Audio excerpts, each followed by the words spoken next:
70,000 करोड़ के घोटाले के ऊपर जो अजीत पवार का नाम आया, उसके लिए अजीत पवार उप मुख्यमंत्री, उन्होंने अपने ही एक जमाने के colleague former deputy chief minister R Patil को दोषी ठहरा के या उनके ऊपर ये जिम्मेदारी दे के उनको इस मामले में जिम्मेदार समझ के या ऐसा दिखाया है।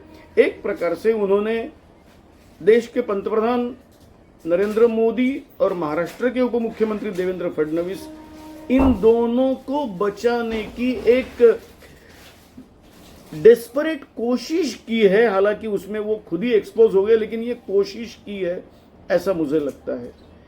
वो इसके लिए कि deputy chief minister R Patil 2004 से थे 2008 तक, और अजीत पवार थे 2010 से 2014 तक, और उसी दौरान ये उनके किसी कारणवश कोऑपरेटिव सेक्टर के कुछ एलिगेशन की वजह से उन्होंने रिजाइन भी किया था। तब पृथ्वीराज चौहान सीएम थे।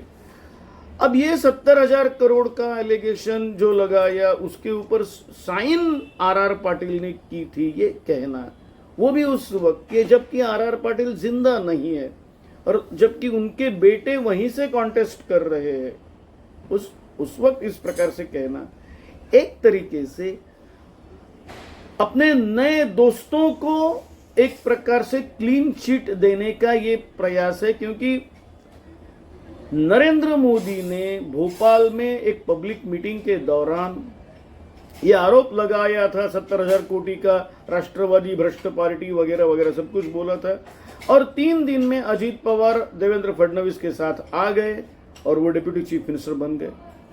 पत्रकार तो पूछते हैं, पत्रकार भले ही नरेंद्र मोदी पत्रकारों से नहीं बोलते होंगे, लेकिन बाकी जगह तो पत्रकार देवेंद्र फडणवीस को तो जाना पड़ जाते हैं और वो तो पत्रकार वहां पूछते हैं। करप्शन के एलिगेशन जिनको लगाए उन्होंने ही उनको ही आपने ले लिया है। तो एक तरीके से इन दोनों को बचाने का प्रयास, और एक बहुत ही जिसको बोलेंगे दयनीय प्रयास इन्होंने किया है। ये दयनीय, डेस्परेट, मैं इसके लिए यूज वर्ड कर रहा हूं क्योंकि इसमें पूरा दिखता है कि ये जो क्रोनोलॉजी बता रहे वो क्रोनोलॉजी मैच नहीं होती है एलिगेशन के बारे में वगैरह। तो वो बिल्कुल एक तरीके से ऐसा अटेम्प्ट किया है कि नरेंद्र मोदी का उसमें दोष नहीं 70,000 करोड़ का, ना उसमें दोष देवेंद्र फडणवीस का है, तो फिर दोष किसका है? तो दोष उनका है जो उन्हीं के साथ बैठता था और आज वो इस दुनिया में नहीं है, उसके बारे में कुछ बोलना।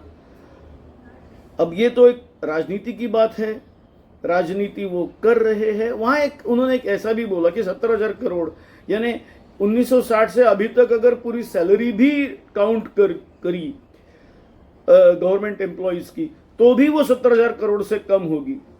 मुझे एक याद आया 1995 का किस्सा। 1995 में इंडियन मर्चेंट चेंबर्स में एक मीटिंग हुई थी कि उसी शरद पवार के ऊपर बार बार भ्रष्टाचार के वगैरह एलिगेशन लग रहे थे।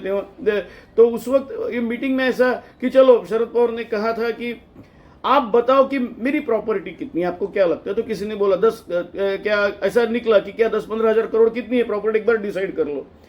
तो गोविंद तळवलकर महाराष्ट्र टाइम्स के एडिटर, उन्होंने कहा था कि महाराष्ट्र का पहला जो बजट था वो भी 15,000 करोड़ से कम था।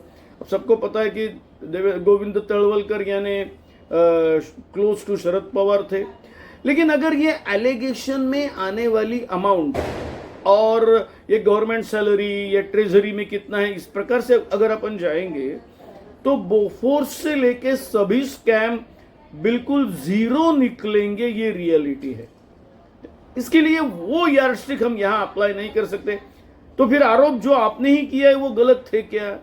मेरे ख्याल से इसको एक जरा अलग नजरिए से इस बात को देखना चाहिए।